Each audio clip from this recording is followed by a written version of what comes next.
Hi, Doug Smith with another mastermind, not specifically a restaurant mastermind, but it's a mastermind based on what we're facing right now. Because of the shutdown, business is now online. People have to do presentations online. They're having meetings online. And that's kind of like mind blown for people. So I'm going to a really good friend of mine, someone who knows his stuff. It's Michael Davis. Michael has his company, Speaking CPR, but he has worked with executives and top level people on like 4 continents. He's a TEDx Cincinnati coach. He's done coaching and mentoring, and he talks about presentations and how to speak in public and now how to speak online. So I figured with this topic being so highly sought after right now and so many people doing it wrong, I would go to an expert and give you an opportunity to hear from someone who can give you some really valuable tips on how to make this better. Is that a good enough introduction, Mike? You said it better than I could. I'm speechless almost. Perfect. Well, okay. So let's just get right to it. Speaking in public scares the bejesus out of people. Now you throw in having to do it online where people may not be technically savvy, and it really is mind blown. So first off, what's the difference between doing it in person and online, and how can you try to marry the two? The biggest difference by far is distractibility, both yours and the audience. And to help you understand this, and I know you and I have talked before, Doug, but if you're watching this, or Doug right now, I want you to look at your desk, wherever your computer's sitting. How many items are there, to use a word you said earlier, squirrel? There are notes, there are cups, there are notebooks, there are yellow pads, there are iPads. We as presenters have to check out our environment and watch for the distractibility. Secondly, we have to remember that most of our people that we're talking to on camera have been thrust into this situation that nobody asked for. And all of a sudden, we've been asked to work from home, where you may have kids, you may have relatives, you may have family members, spouses, whomever, who are constantly vying for your attention. Think about how hard it is to present in person. At least when you're on stage or you're in front of a group, you can see how people are reacting. You can hear the little noises. You can feel the temperature in the room. You can smell the smells, taste the taste if there's food there. You have access to all 5 senses live. All of those are reduced, if not eliminated. I mean, you can't tell what the smells and the temperature in the room are.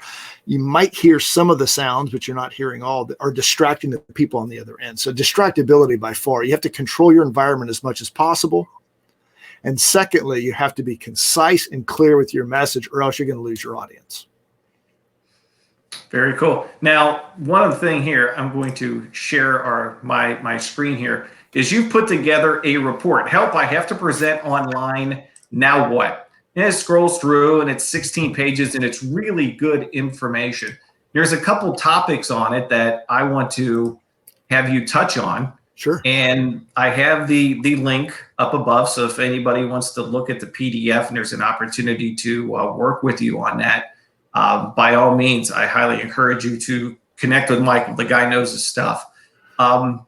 Number one, if you're saying limit distractions for the person presenting, what about limiting distractions for the person who's watching? Your wall behind you is playing. My wall is playing. I've been on many where it's really busy back there. What's better? Does it make a difference on what your background looks like? I think so, especially in a business setting. Now, I will tell you that there is a difference of opinion on this. I'm just going on my experience. Some people will say it's important to come across as warm and show people that you're in a warm setting. You want to show them that you're a real person. And I get that, especially if you're doing personal calls. If you and I were just going to have an online beer together, fine, put the books behind you and the pictures of the family and the dog, cat, whatever. But in a business setting, I think it's important to keep people's attention, to keep those distractions behind you off the table. give you an example. There have been calls that I've been on, and I'm a reader. So if I see books behind someone and I can kind of make out, I catch myself doing this, thinking, I wonder what that book is. And I'm not listening to what that person's saying. Or I might look at the picture and say, now, is that his daughter or his wife? And I'm not paying attention. And it's individually, these things you can get away with, but when you start to add up all the little distractions, you have a great chance of losing the attention of your audience. So yes, start with a basic background. What you just described before, I used to be, you'll see a picture of it in the report if you download the report. I mean, I had god-awful looking brown walls from the 70s and a big picture window behind me, or block window, I should say, and bulletin boards and posters. And I didn't get it until somebody pointed that out. Show it. Go ahead. There you go. Isn't that a nice look? You've got the window in the upper left. You got the bulletin board, the pictures. I'm looking down at the camera, which is not a good thing to do. I mean, this is how not to do it. The reason I wrote this report is because I've done everything in there that's wrong. So learn from my mistakes, and you can save yourself probably 2 or 3 years of frustrating trial and error. Well, I think the one thing about that makes so much sense, not just the paneling, the pictures, but to me, the biggest distraction out of that, which I have seen so many people do, and I've been on Zooms, like crazy over the past month, it's the window. Yes. That lighting coming through throws everything off. It does. And if you have white skin, it makes you look really pale. Now, there was one advantage to this video, and that is I saw that I needed to lose weight. So I did. There's that benefit. Well, there's always a plus. Yes. Now, one other thing which I find all the time, it's this little thing right here. It's called the camera. That's right. Look at the camera, right? I mean, don't look at yourself. Fight it and look at the camera. Why is that so important? Anytime we're presenting face-to-face, live, our face is where we connect with people. We have to see each other's eyes and read our expressions. That's incrementally more important online because people can't really see your body. Well, they can if you do this. Now, what happens to our connection when I stand back? You're just more distant. There's not that overall connection. Right. So I need to be close. So we need to connect with the eyes. The biggest challenge that I'm seeing with people on the cameras, if you think about this, Doug, you and I are basically the same age. I'm a little bit older than you. We both grew up on TV. We were conditioned as children to look at TV screens. The generation behind us, our kids, grew up on computers and laptops. Younger children than that are growing up on phones and iPads. We are conditioned to look at screens. So what we're asking people to do, I mentioned before, we've been thrust into this situation. We're asking people to stop doing this, what they've been conditioned to do their whole lives, and look up here. And it's really off-putting at first. It's incredibly uncomfortable because you want to see the people you're talking to, and it's more important that they see you. I've seen some really cool ways to do this. I've for a long time been suggesting people tape a picture of someone you love behind the camera, so at least it feels like you're looking at them. So right now, I'm looking slightly above my camera. Can you tell? No. Okay. If I'm doing this, you can tell. Right. If you put a picture right behind, that works. But I saw an even better idea last week. Somebody took a picture of a loved one and just put a little pinhole in the middle, just enough to cut, to let the camera not cover the camera. And it was perfect because you're looking at that person the whole time. That's a good idea. That's like back in the radio days before we cracked the microphone. We had to visualize who the listener was, what they looked like, their hair color, their skin, facial hair, what they're wearing, their age, everything, because it was the one-on-one conversation. And that makes so much sense. So would you recommend stay away from the words of you all, you guys? It is that one-on-one conversation. Absolutely. I love the word you. When we're talking about speaking in general, any presentation, don't talk about I, me, my, talk about you. because that connects you to the listener. But it has more impact when you're looking at the camera like you and I are doing now. Now, here's what, when you first do this, it's uncomfortable. What I discovered over time, and I know I've done over 450 online presentations in the last 5 years, your peripheral vision starts to pick up things. I'm looking at my laptop now, and I also have a monitor to my right. So if you were to start flailing your arms or leave your seat, I would tell, okay? And occasionally I can glance down and make sure, but then I'll look back up. Just like I would in a normal conversation. You don't have to stare at the screen forever. You can look down, look back up, but it's a habit you have to break of looking down here. Now, you have a lot of tips in that report. And again, I have the link up above. My final question for you is a crutch that so many people use in person doing presentations, and that is following line by line their PowerPoint or whatever else. They read everything as opposed to using it as what it should be, a reference point. Mm-hmm. And I have been in presentations where people share their screen and it's only their PowerPoint and they're reading it line by line, word for word. What's the recommendation on how to do that? I just shared, this real quick. Here's a reference point and it's gone. Yeah.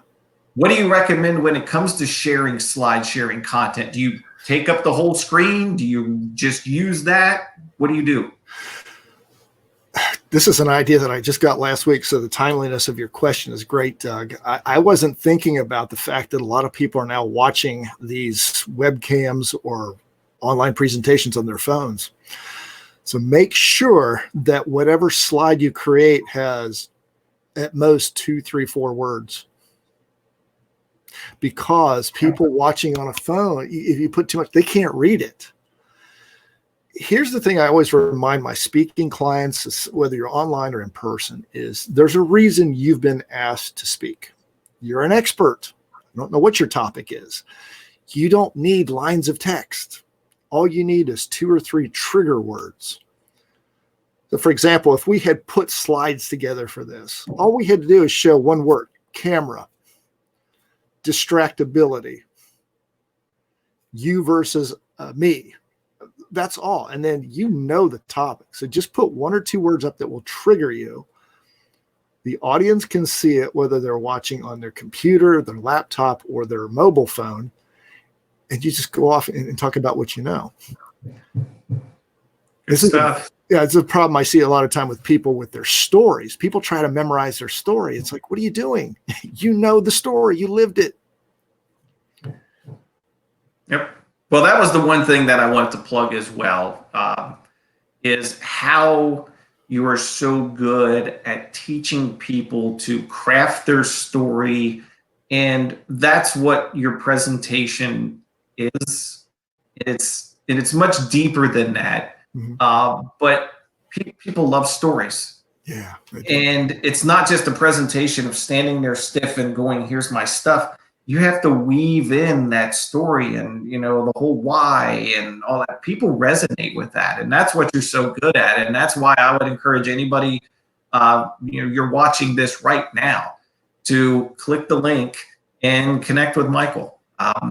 Online presentations are not going away. The country will open up at some point and people will be doing in-person presentations again.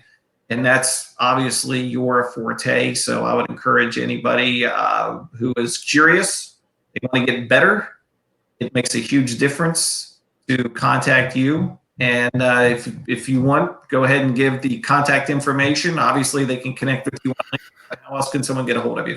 They can reach me at mike@speakingcpr.com. Visit the website, speakingcpr.com. If you email me, I'll send you my links to LinkedIn, YouTube channel. I'd like to offer one other tip to your viewers, Doug. It's based on something you just said. Heading into this year, I had shifted all of my coaching to online. My business was going in this direction. The people who mentor me are online specialists. We've been telling people for years, you really need to go online because this is the future. Well, we were wrong. It's not the future. It's the here, the now, and the present, and it isn't going away.